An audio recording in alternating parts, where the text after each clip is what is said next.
lovely and darling viewers, it's Jen here at Check Her Joy, and this time I'm reviewing Borrowed Time by Naomi Alderman. This is a new series adventure book focusing on the 11th Doctor with Amy and Rory as his companions. I listened to the audiobook for this, which is narrated by Meera Syal. So this book takes place during season 6 of Doctor Who. It is after Amy and Rory have gotten married, but also they're like newlyweds. And so the book starts off with them on kind of a honeymoon. They have decided to kind of do their own thing for a bit, and the Doctor drops them off in the 51st century on Earth for 3 weeks and just leaves them. And Amy and Rory get to have this like really romantic time. And one of the things they do is that they discover this machine that will put you in a time bubble, and you can just stretch out the time. So if you wanted to watch the sunset and really enjoy it, it'll take like a minute and stretch it into like 3 hours, and you can really experience that sunset. But also you're in a bubble alone and could get some, romantic times happening. So Amy and Rory are doing this on this beach, and like a crab sneaks in with them, and they're stuck in a time bubble and they can't escape it, and the crab can't get out. And eventually they need to be rescued, and the Doctor comes and saves them. And then they start the main journey of this book, which is going back to 2007 to London, and there is a banking crisis happening. So I'm kind of with Amy and Rory on this, that the banking thing did not sound that exciting, and it's one of the reasons why I didn't read this book when it first came out. Like, I put it off because I'm like, banking? Really? But also, I have read Naomi Alderman's The Power, which was amazing, and I was trying to look at other books that she had written, and Doctor Who came up, so obviously that's why I'm reading this one. So back to the book and the banking crisis. So they find this one bank in England that is doing phenomenally well, like is leaps and bounds beyond every other bank. It's doing incredibly successfully, but then it completely collapses with no warning, basically overnight. And the Doctor is kind of curious as to what happened, so he takes Amy and Rory and they go and investigate. And things are even weirder than they could have possibly imagined happening. They get into this bank, and it seems like the bankers are so good at their jobs that it's like they're in two places at once. And that turns out to be exactly what is happening. So, like, they'll be in a meeting, and, like, problems will arise, and they'll be like, let me just pop out for a second, and I've got that thing on my desk, and I will go do it. So in like 2 seconds they get to their desk and back, which is already kind of weird. And we'll have something. Like one instance, this guy goes out and he's like, oh, actually I have this app, let me go get the stuff. And then he comes back and like the apps are already pre-installed on everybody's phones, which is kind of weird also. But it's also an app that would have taken like 3 weeks to develop. And it's just like that. So Team TARDIS separates and goes to investigate to find out what is happening.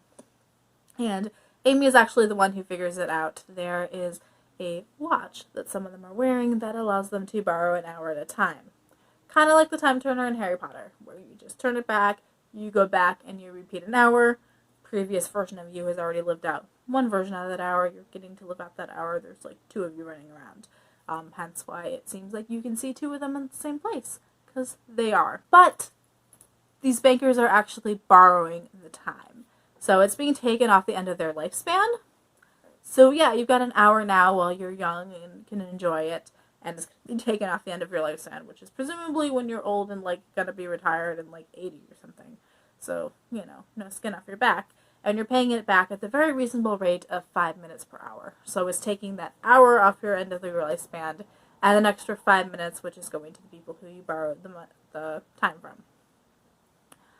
Except that it's actually compound interest. It's 5 minutes per hour, which starts adding up. And there is an excellent explanation of this compound interest in the book involving cake. So it'd be like if you had a slice of cake and that cake itself was the hour that you borrowed, but then there's like this 5%, this icing around the cake, that also needs to be paid back. So you need to pay back the entire cake plus icing. But the next time you borrow an hour, you need to pay back the cake, the icing, on both pieces of cake, and then an additional slice of just the icing, because that's the compound interest. Then you borrow a third slice, and it's 3 pieces of cake, the 3 pieces of icing, plus the additional 2 pieces from the previous cake, plus another 2, and it starts adding up and like getting spiraling. And so these people are so caught up in their banking that they're not really paying attention and keeping accounts on how much time they borrowed, and they start getting into trouble when you start borrowing more than your lifespan is left, and you try to pay it back and you instantly die. So when Amy finds out that she's going to lose like a decade of her life, and then it starts adding up beyond that, she's freaking out. So Amy ends up in a situation where she ends up with one of the watches. Both Rory and the doctor are calling her on her cell phone for help. She can't be at two places at once, and these two gentlemen, I think it's Blenkinsop and Symington or something, and basically they offer her one of the watches, and she agrees. She takes it. She goes back in time, and it's really kind of appealing to just be able to have, because if you borrow the time, then you can borrow recreational time too, which she ends up doing. She can go save the doctor. She can save Rory. She can go back even further and have like a romantic time with Rory, have a lunch. She can go back and see her parents. And so that's how Amy ends up borrowing more time than she really wants to end up having to pay back. It gets to the point where I think it's like a decade that Amy needs to pay back, and she's like, okay, I could do this, but the doctor's like, wait a minute, let me figure this out, see if we can stop them, see what is going on, why they are, where the time that you're borrowing is going, like, just don't pay it back yet, let me figure this out. And they do start investigating.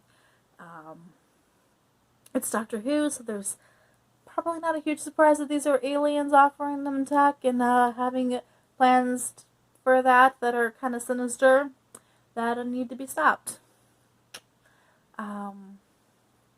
My favorite parts of this book were when Amy borrows the time and what she does with it, and kind of what would you do with that. And we also get to see her go back home and spend time with her parents, which is really cool because if you've been watching the show, during the whole wedding episode at the end of season 5, Amy and Rory end up rewriting history. And so Amy goes from being an orphan and being raised by an aunt and not having parents to having this alternate reality where she did have parents the entire time, and Amy can remember both because they were at the center of like time being rewritten.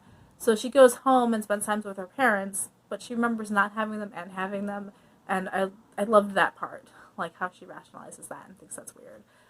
So this book does explore actual time travel and like complications that would arise from it. And then we also have the ending of the book, which I'm trying not to spoil for you.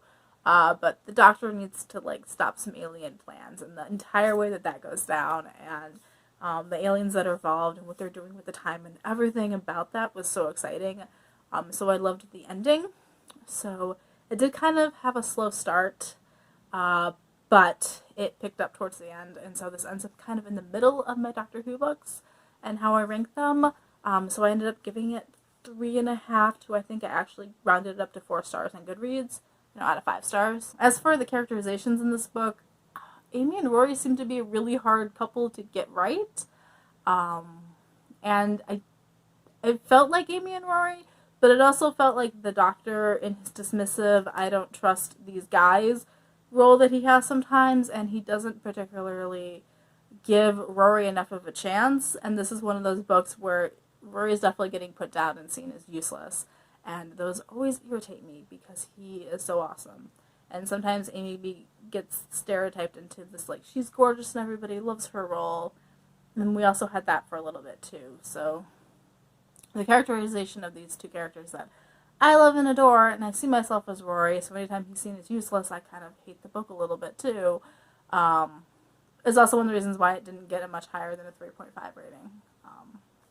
Because it just doesn't feel like the Amy and Rory I know from the show. So, there's my review for Borrowed Time by Naomi Alderman. Let me know in the comments below if you have read this book and what you thought of it. I will also have posted down there in the description links to my review for The Power by Naomi Alderman and some of the other Doctor Who books, probably ones that have Amy and Rory in them, down there. So peace out. I love you guys, and keep reading. Bye!